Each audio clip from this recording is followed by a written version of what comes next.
레위기 19장 말씀 보겠습니다. 레위기 19장 14절 말씀부터 보겠습니다. 레위기 19장 14절 한 절 말씀인데요. 같이 읽겠습니다. 너는 귀먹은 자를 저주하지 말며 맹인 앞에 장애물을 놓지 말고 내 하나님을 경외하라. 나는 여호와니라. 아멘. 지난주 마지막에 이 부분에 대해서 잠깐 언급을 하고 마치긴 했는데요. 이 말씀이 지금으로부터 약 3,500년 전에 기록됐다는 것을 여러분 기억하시면 좋겠어요. 이게 뭐 성경이 기록된 지가 100년, 200년 된 게 아니고 이 레위기 말씀은 이스라엘 백성들이 출애굽에서 나와서 시내산에 도착을 하잖아요. 그러니까 한 3개월 정도 걸렸던 것 같은데요. 시내산에 도착했을 때 하나님께서 그 모세를 불러 올리시고 십계명의 말씀도 주시지만 그곳에서 이 레위기 말씀을 주세요. 레위기에 대한 이제 전반적인 부분들을 다 하나님 말씀해 주시고, 왜 이 말씀을 주냐면 이스라엘 백성들이 430년 동안 애굽에서 살았거든요. 근데 애굽이 우상을 숭배하던 나라였고, 그곳에서 이 사람들이 하나님의 그 뭐 성막이나 성전을 짓고 하나님을 중심으로 해서 신앙생활을 할 수 있는 분위기가 아니었거든요. 물론 처음에 요셉이 애굽의 총리였을 때는 상당히 좋은 지역에서 잘 먹고 잘 살았죠. 그런데 요셉이 죽고 난 이후에 요셉이 왕이 됐을 때의 그 애굽을 통치하던 왕조가 어떤 왕조였느냐? 원래 애굽에서 생겨났던 왕조가 아니고 북쪽에서 내려온 히타이트라고 하는 왕조가, 그러니까 외부로부터 권력을 가지고 들어와서 애굽의 왕조를 바꾼 것이죠. 우리로 얘기하자면 조선왕조 500년이 있지만 우리 왕조가 아니고 중국에서 들어와 가지고 그 왕이 된 거죠. 그런 식으로. 그래서 사실은 요셉이 애굽 사람도 아니고 이스라엘 사람에다가, 그 당시에는 뭐 이스라엘 나라가 없었지만, 그리고 노예 출신인데 이 사람의 능력이 출중하기 때문에 애굽의 총리가 됐다. 사실 우리는 이게 성경에 기록된 말씀이니까 너무 부담 없이 싹 그냥 받아들이지만, 여러분 객관적으로 생각을 해보시면 우리나라 국무총리가 이게 2인자 아니에요? 애굽의 2인자였으니까 요셉이. 우리나라 국무총리가 우리나라 사람이 아니고 일본에서 건너왔는데, 일본에서 잘 배우고 좋은 대학 나오고 이런 사람도 아니고 우리나라에 와가지고 종살이 하다가 너무너무 뛰어난 아이디어가 있어서 우리나라의 국무총리를 시켰다. 여러분 이거 받아들이시겠어요? 대통령이 아니니까 국무총리 정도는 이렇게 허락해 주실지 모르지만, 사실 그렇게 생각해 본다면 그 당시에 요셉이 가나안 땅에 살고 있다가 애굽의 노예 신분으로 와서 노예로 살다가, 그것도 어쨌든 재판도 없이 보디발 아내의 모함 때문에 감옥까지 가게 됐잖아요. 그러니까 쉽게 말해서 전과자인 거죠. 물론 우리가 보기에는 전과자가 아니지만 당시 사람들로 봐서는 어쨌든 감옥에 갇혀 있는 그런 사람이었던 사람을 애굽의 총리로 세운다? 이건 상식적으로 말이 안 되는 거예요. 그리고 만약에 애굽에서 태생했던 왕조가 왕이었다면 더더욱이 이거 사실 제가 보기에는 애굽의 총리가 된다는 것은 거의 불가능한 일이 아니었을까 하는 생각이 들어요. 어쨌든 요셉이 총리가 됐을 때는 애굽에 원래 태생했던 사람들이 왕조를 이루었던 때가 아니었고, 그래서 그런 분위기 때문에, 그런 상황 때문에, 또 요셉이 워낙 뛰어나기도 했고 좋은 정책을 냈기 때문에, 그래서 이제 요셉이 총리가 될 수 있지 않았을까. 근데 이제 요셉이 죽고 난 이후에 왕조가 바뀌었어요. 어느 시점에 바뀌었는지 정확히는 뭐 성경은 기록을 하고 있지 않지만, 원래 애굽 사람들이 일어나서 왕조를 뒤집었어요. 그리고 나서 보니까 이 이스라엘 백성들이 워낙 아이들을 잘 낳았던 것 같아요. 성경에도 그렇게 말씀을 하고 있고, 인구 숫자가 너무 막 급작스럽게 늘어나니까 이 사람들의 입장에서는 상당히 위협을 느끼는 거죠. 왜냐하면 자기들 앞에 왕조가 애굽의 원래 자생했던 왕조가 아니고 외부로부터 힘을 가지고 들어온 왕조를 이루었기 때문에, 혹시 이 이스라엘 백성들이 힘을 결집해서 외부에서 들어오는 어떤 세력과 결탁하게 되면 또 왕조가 무너질 수 있잖아요. 그런 내용들이 이제 사실 출애굽기 1장에 이제 그런 부분이 나오죠. 그래서 애굽의 바로가 어떻게 하죠? 남자아이를 낳으면 다 죽이라는 거예요. 근데 하나님께서 보호하셔서 그 일을 미루게 하시죠. 못하게 하시죠. 근데 어쨌든 이제 그런 상황이 이제 지속되다 보니 하나님을 중심으로 신앙생활을 잘 할 수 없는 분위기였다는 것이죠. 또 그런 것들은 사실 출애굽 이후에 이스라엘 백성들의 모습을 봐도요, 잘 알 수 있어요. 너무 오랫동안 뭐 10년, 20년이 아니고 수백 년 동안 애굽에 살면서 종살이하면서 애굽의 우상 숭배하는 그런 문화 속에서 살다 보니까 그게 너무 자연스러운 거예요. 늘 눈 뜨면 송아지 우상, 늘 눈 뜨면 무슨 개구리 뭐부터 시작해서 많은 신들이 있었거든요. 그것을 하나님께서 심판하시는 것이 10가지 애굽에서 일어났던 재앙들이거든요. 그게 다 애굽에서 섬기던 애굽 사람들이 섬기던 신들과 다 관련이 있어요. 결국은 뭐냐면 하나님께서 모든 신 위의 신이시다. 우상은 아무것도 아니다 하는 것에 대해서 하나님께서 첫 출발부터 그것을 보여주신 것이거든요. 애굽 사람들이 자신들이 섬기던 신들, 그 신들 중에 하나라도 제대로 된 역할을 해주는 신들이 아무도 없는 거예요. 결정적으로 10번째 재앙에서는 생명의 주관자이신 하나님에 대해서 하나님이 그걸 보여주셨을 때 그 사람들이 가장 중요하다고 생각하는 태양신 이런 것도 아무것도 힘을 쓰지 못하니까 두 손 두 발 다 들게 된 것이죠. 그래서 결국 출애굽을 해서 광야에 나왔지만 사람의 생각이라는 것이 그렇게 쉽게 바뀌는 것이 아닌 것 같아요. 출애굽한 순간부터 나와가지고 늘 얘기한 게 뭐예요? 애굽에 대한 얘기를 해요. 우리가 거기서는 좀 더 잘 먹고 좀 더 잘 살았는데 그런 불평들을 계속 하다가 어쨌든 홍해를 건너서 광야에 나왔는데 모세가 보이지 않으니까 40일 만에 금송아지 우상을 만들잖아요. 왜 금송아지 우상을 만들었을까요? 늘 보던 거거든요.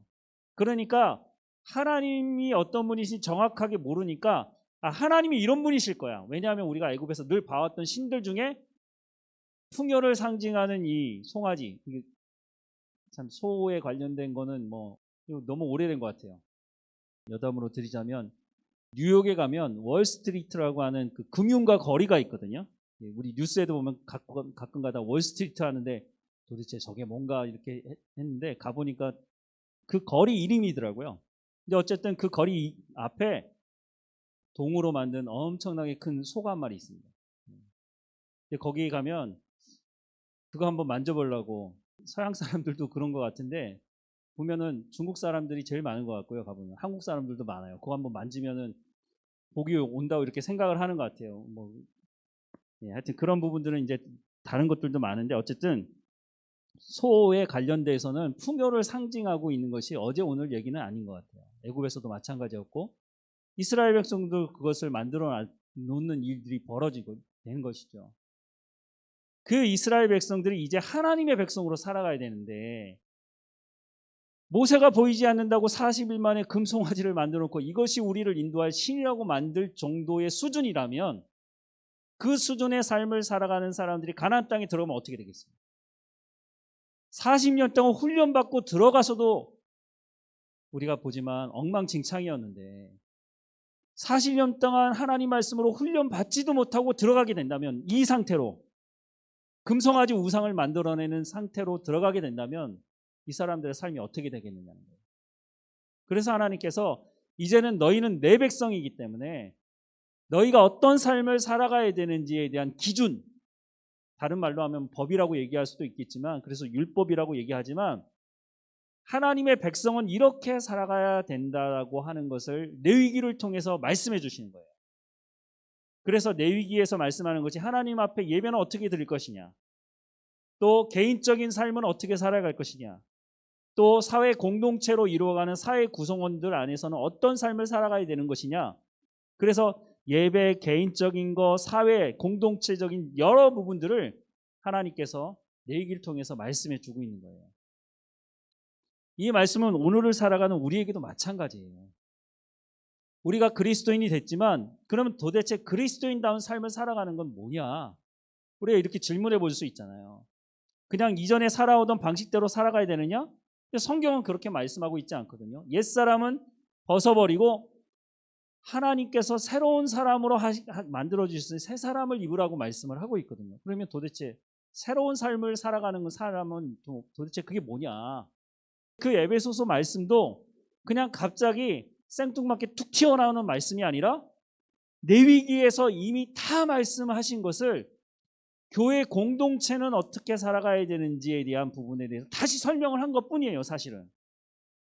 그래서 여러분 에베소서 말씀을 잘 보시고 레위기 말씀을 다시 보면요, 레위기 말씀이 훨씬 더 풍부하게 그것을 말씀하고 있어요. 사실 레위기 말씀에 대한 부분을, 요약 부분을 에베소서에서 말씀을 하고 있는 것이죠. 그런데 그 레위기 말씀을 이 사람들이 시내산에서 받게 되는 것이에요. 이제는 앞으로 하나님의 백성은 이렇게 살아가야 한다라고 하는 것을 말씀해 주고 있고, 그 레위기 말씀 중에 핵심이 바로 레위기 19장이라고 여러분들한테 말씀을 드렸죠. 그 말씀이 지금으로부터 약 3,500년 전에 기록된 말씀이라는 거예요.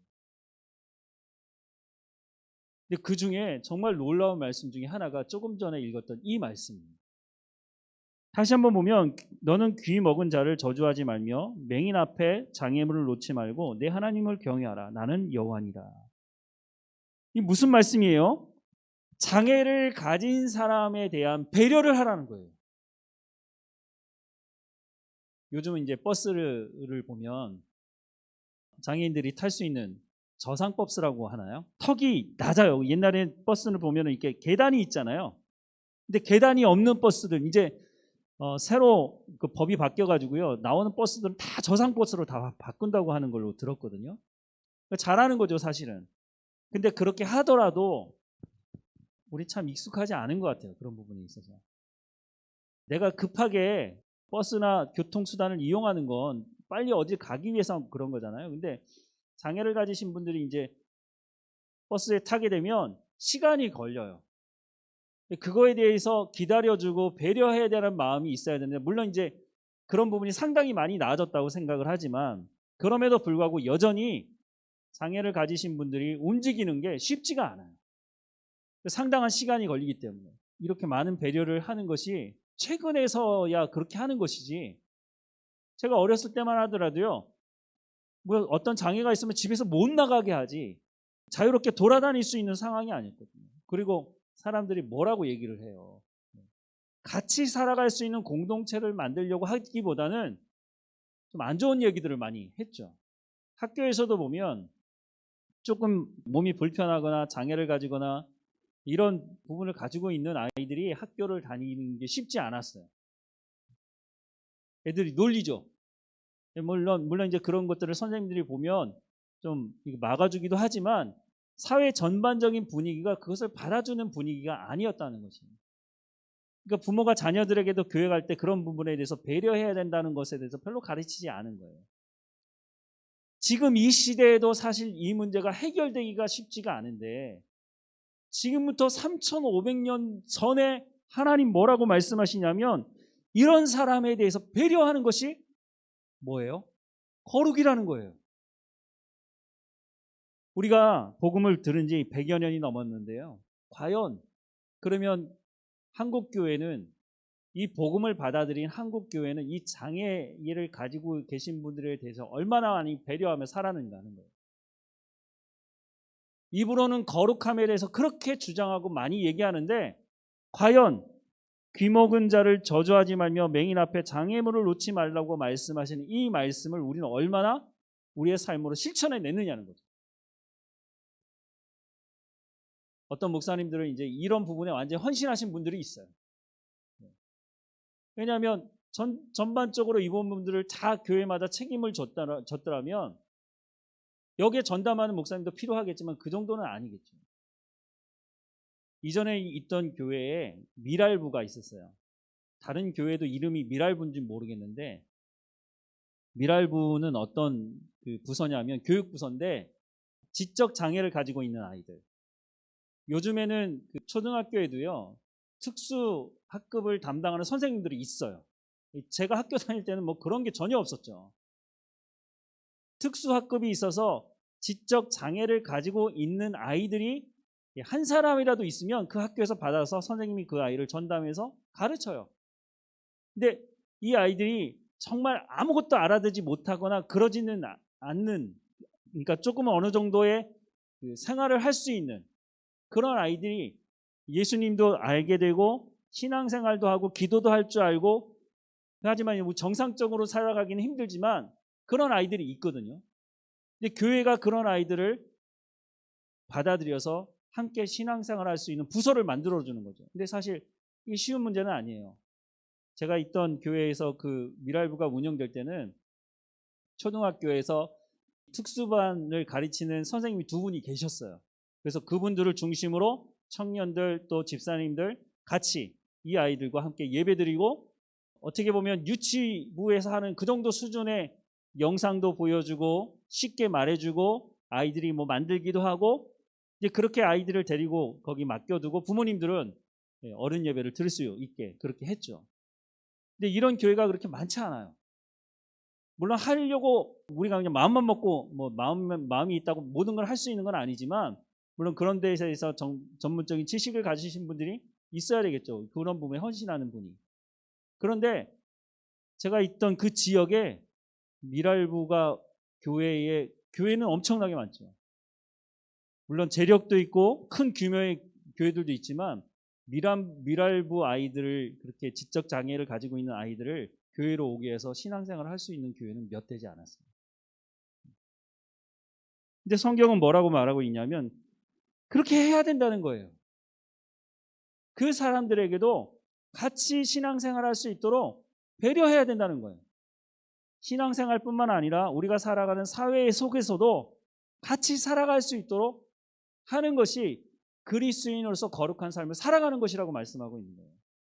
한때 이제 사회복지 관심이 많아져서 청년들 중에서도 사회복지 관련된 과를 가는 친구들이 많아요.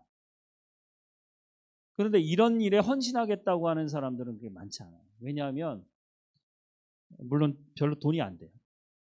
사회복지 하시는 분들도 얘기 들어보면 다른 직업에 비해서 고생은 많이 하는데 월급은 그렇게 많이 못 받아요.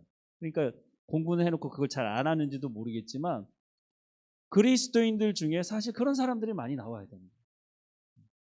그런 사람들을 어떻게 하면 케어하고 어떻게 하면 잘 공동체로 같이 살아갈 수 있을까요?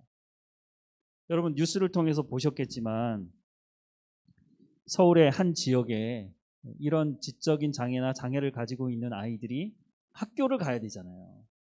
그 아이들이 학교를 가기 위해서 어느 지역에 학교를 지으려고 하니까 지역 주민들이 반대를 하는 거예요. 왜요?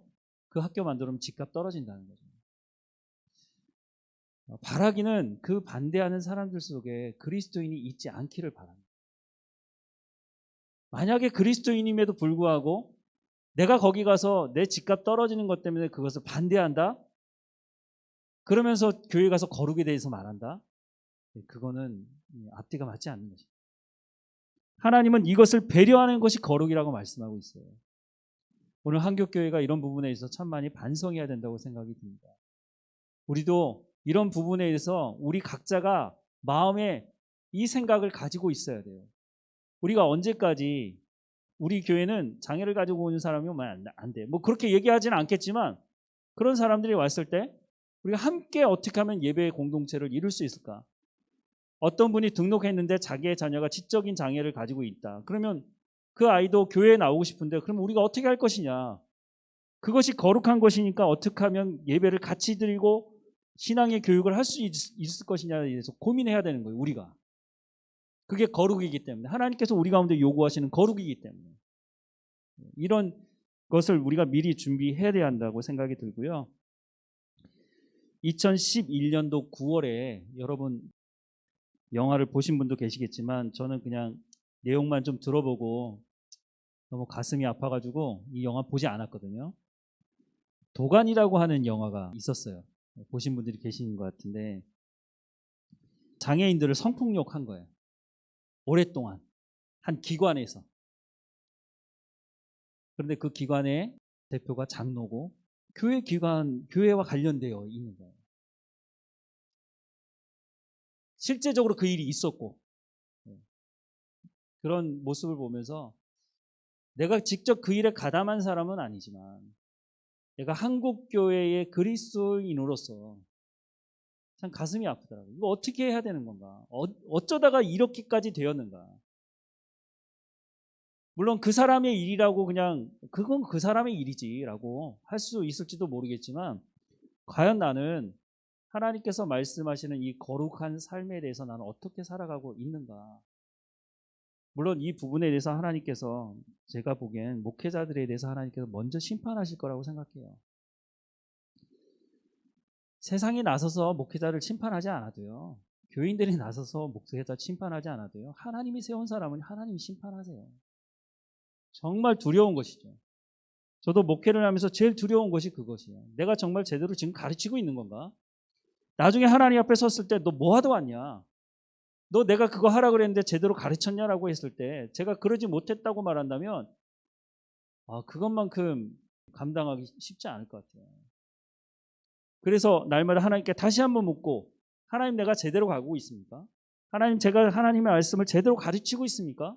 스스로 묻고 또 하나님의 말씀 가운데 또 내 자신을 비춰보고 또 공부하고 또 공부해서 저도 발전하고 있는 것이죠. 계속 성숙하고 있는 거거든요. 어쨌든 이런 부분이 이렇게 사건이 터진 가장 중요한 이유는 제가 보기에는 목회자들에게 있다고 봐요. 하나님 말씀을 제대로 가르치지 못했기 때문에. 물론 예수님이 말씀을 가르치셔도 듣지 않겠다고 하면 가론 유다가 나올 수밖에 없어요. 말씀이신 예수님께서 가르치는데 듣지 않겠다고 하는 것을 억지로 들으라고 할 수는 없다는 것이죠. 그거에 어떻게 하겠습니까만은 어쨌든 가르치는 자가 깨어서 제대로 가르쳐야 되겠죠. 그래서 제가 부탁을 드리지만 제가 말씀을 잘 전할 수 있도록 여러분께서 기도해 주시고 또 도움을 주셔야 한다고 하는 것이 바로 여기 있습니다. 한국계 목회자들을 위해서 여러분 기도해 주셔야 되는데 목회자들이 잘못 가르치면 다 그것을 누가 들어요? 성도들이 듣고 목사님이 저렇게 얘기하니까 저게 맞는가 보다 하고 잘못된 것을 쌓고 쌓으면 나중에는요 그것을 허물어뜨리는 것이 너무 힘들어요. 그래서 목회자도 잘 가르쳐야 되지만 성도들도 하나님의 말씀에 집중해서 갈급한 마음으로 하나님 앞에 나와서 하나님께서 뭐라고 말씀하시는지 성경을 손에서 놓지 마셔야 한다는 것이죠. 장애인에 대해서 말씀을 드리다가 여기까지 왔는데요. 이것이 짧은 한 구절의 말씀이지만 오늘 우리가 이 부분에 대해서 신경을 쓰고 배려하고 해야 된다는 것이죠. 내가 건강하니까 장애를 가진 사람에 대한 불편함을 모르죠. 근데 내가 아파보세요. 발가락 하나만 아파도 제대로 걸을 수 없는 게 우리 아닙니까? 하나님께서 내 가운데 건강함을 주시고 내 가운데 필요한 것들을 주셨다고 하는 것은 그것을 나를 위해서만 쓰라고 하나님 주신 것이 아니라는 거예요. 배려하라는 것이죠. 다른 사람을 향해서. 자, 15절 말씀 보겠습니다. 15절 함께 읽겠습니다.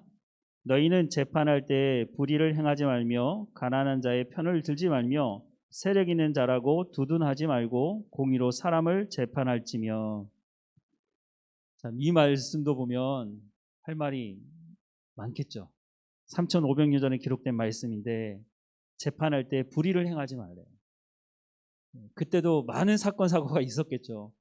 모세의 장인 이드로가 모세를 찾아왔잖아요. 근데 모세가 뭐 하고 있었어요? 아니 그 많은 사람들이 사는데 무슨 문제가 없겠습니까? 서로 싸우기도 하고 다투기도 하고 뭐 땅을 금고 놓은 것도 아니지만 왜 뭐 이걸 했느냐 안 했느냐 뭐 애들끼리 싸움이 어른 싸움이 되고 많은 사람들이 모이니까 그것을 판결해 줄 사람이 없는 거예요. 그래서 다 모세한테 오는 거예요. 그래서 조그만 일부터 큰 문제까지 다 그냥 모세한테, 모세가 하루 종일 앉아가지고 그건 옳다 아니다 뭐가 문제다 아니다 그 얘기하고 있으니 모세가 정말 해야 될 일을 하나도 못하고 있는 모습을 보면서 이렇게 하면 안 된다. 그래서 50부장 100부장 10부장 이렇게 지도자를 세우라는 거예요. 근데 그 사람들이 해야 될 일이 뭐냐? 이런 문제가 생겼을 때 판가름해주는, 어떻게 보면 재판을 할 수 있는 그런 사람을 세우는데 그럼 아무나 세울 수도 없잖아요.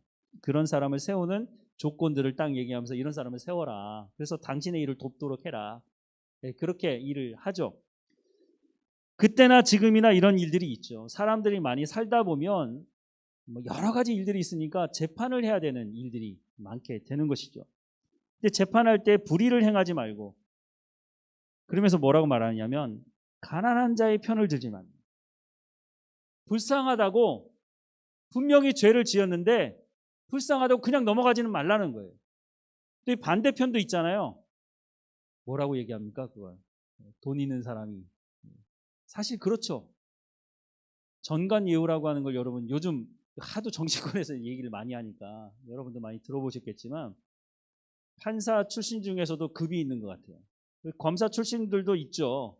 어떤 판사 출신을 변호사로 내가 사느냐에 따라서, 내가 분명히 잘못한 건데 그거를 법적인 여러 가지 것을 통해서 그 비싼 돈을 주고 산 그 변호사를 통해서 오히려 상황을 역전시키는 경우들이 있다는 거 아닙니까? 무슨 사법개혁을 해야 된다, 검찰개혁을 해야 된다. 누가 그런 얘기를 하는 거예요? 그런 피해를 받는 사람들이 있기 때문에 그거 바꾸라는 거예요. 왜? 제대로 된 재판을 왜 안 하느냐는 거죠. 그런데 제가 보기에는 고위공직자들, 우리가 말하는 그런 사람들 중에는 분명히 그리스도인들이 있다는 거예요. 많은 사람들이 교회를 출석하고 있다는 것입니다. 그런데 교회에 와서는 거룩한 채 하지만 실제적인 가서는 이게 나에게 이익이 되느냐 안 되느냐에 따라서 판결하게 된다면 왜 사람들이 사법 개혁을 해야 된다고 그렇게 말을 할까요? 그렇지 않다는 거 아니에요. 3,500년 전이나 지금이나 불법적인 재판이 사람들의 눈을 속이고 법을 모른다는 것 때문에 사람들을 속여서 잘못된 판결을 내리는 것이 그때나 지금이나 있다는 거죠. 그런데 그리스도인들은 그러면 안 된다는 거예요. 내 자녀를 잘 교육시켜서 판사도 만들어야죠. 내 자녀를 잘 교육시켜서 똑똑한 놈들이 있다면 정부 고위 관력이 될 수 있도록 공부시켜서 보내야죠. 검사도 만들고 경찰도 만들고 다 그렇게 해야죠. 그런데 그 자리에 가서 내 잘 먹고 잘 살겠다고 그 사람들이 요구하는 것들을 받아들이면서 이익에 따라서 움직이게 된다면 그건 거룩한 삶이 아니라는 거예요. 하나님께서 우리 가운데 재판할 때 불의를 행하지 말며 가난하다고 그 사람 편을 들지 말라고, 세력 있는 자들을 두둔하지 말고. 너무 상식적인 이야기 아닙니까? 하나님께서 이렇게 사는 것이 거룩한 것이라고 말씀하고 있어요. 장애인을 배려하고 무엇인가 판단할 때 사실 그대로 객관적으로 치우치지 말고 재판을 하라는 거예요. 그게 거룩한 것이라고 말씀을 하고 있습니다. 너무 상식적이잖아요. 근데 세상이 이 상식적인 것을 상식적이지 않게 만든다는 것입니다. 몰라서 그럴까요? 양심에 화이 맞았기 때문에 그렇게 살고 싶지 않은 거예요. 내 탐욕을 포기하고 싶지 않은 거예요. 내가 조금만 눈 감아주면 내가 더 많은 이익을 얻을 수 있기 때문에, 내가 다른 사람 배려하지 않고 내 이익을 챙길 수 있는 길을 조금만 돌아가면 내가 더 많은 것을 얻을 수 있기 때문에 그걸 하고 싶지 않은 거예요. 일을 빨리 해서 빠른 결과, 좋은 결과를 내기 위해서 장애를 가지고 있는 사람이 자꾸 끼어드는 것을 용납하고 싶지 않은 거예요. 당신은 빠져. 세상은 그렇게 할지라도 그리스도인들은 그렇게 하면 안 된다고 말하고 있는 거예요. 너무 우리가 그런 문화 속에서 익숙해 있다 보니까 나도 모르게 하나님 말씀을 그냥 제쳐놓고 나도 모르게 그렇게 살아갈 때가 있어요. 그래서 말씀을 손에서 놓으면 안 되는 거예요. 말씀을 보면서 다시 한번 모습을 들여다보는 것이죠. 아, 이렇게 살면 안 되는 것이구나. 이것을 내가 살아갈 뿐만 아니라 내 자녀에게도 이것이 바로 하나님이 말씀하시는 거룩한 삶이다. 배려하며 살아야 된다. 라고 하는 것을 우리가 가르쳐야죠. 가르칠 때 말로만 가르칠 것이 아니라 내가 그렇게 살아야죠. 그래서 우리가 하나님이 말씀하시는 거룩한 삶을 살아가기를 간절히 소망합니다. 기도하겠습니다. 사랑하는 하나님, 우리 가운데 거룩함이 무엇인지 말씀해 주시는 그 하나님의 말씀에 귀를 기울이게 하시고 그 말씀에 순종함으로 우리가 삶을 살아가는 현장에서 거룩함을 이루어가는 삶이 될 수 있도록 은혜를 허락해 주옵소서. 하나님 말씀하시니 장애를 가진 사람, 연약함을 가지고 있는 사람에게 배려하며 함께 예배하고 함께 공동체를 이루어갈 수 있도록 우리 가운데 주신 것을 가지고 그 사람들과 함께 하나님의 나라를 이루어갈 수 있도록 은혜를 허락해 주옵소서. 우리가 우리의 자녀들에게 이 세상에서 바른 판결을 하는 것이 얼마나 중요한 것인지를 우리의 삶으로 부모가 먼저 본을 보이게 하시고 또한 우리의 자녀들 중에 재판장으로 나가든가 검사로 나가든지 고위직에 올라가든지 하나님이 주신 이 거룩함을 이루는 삶을 살아갈 수 있도록 우리가 잘 가르치게 하시고 그들이 또한 삶을 살아가는 현장에서 하나님과 동행하며 거룩함이 무엇인지를 증거하는 삶을 살아갈 수 있도록 하나님 인도해 주옵소서. 끊임없이 유혹하고 끊임없이 타협하라고 유혹하는 세상의 그 권세 앞에 무릎 꿇지 않게 하시고 하나님의 거룩함을 이루어가는 삶이 될 수 있도록 인도해 주옵소서. 오늘 한국교회가 하나님께서 말씀하신 이 거룩함을 이루어가는 한국교회 성도들 될 수 있도록 말씀을 가르치는 목회자들이 깨어있게 하시고 말씀을 듣는 성도들은 이 말씀을 통해서 하나님의 나라를 각자의 삶의 현장에서 이루어갈 수 있도록 은혜를 허락해 주옵소서. 하나님의 거룩하심을 우리의 삶의 현장에서 드러내고 하나님이 어떤 분이신지를 증거하는 모든 한국교회 성도들이 될 수 있도록 은혜를 허락해 주옵소서. 하나님께서 말씀하신 이 거룩한 가운데 우리를 인도하시고 이 거룩함을 통해서 하나님을 드러내는 우리의 삶의 현장의 열매가 있도록 허락해 주옵소서. 우리와 함께 하시는 하나님께 감사하고 예수님의 이름으로 기도합니다. 아멘.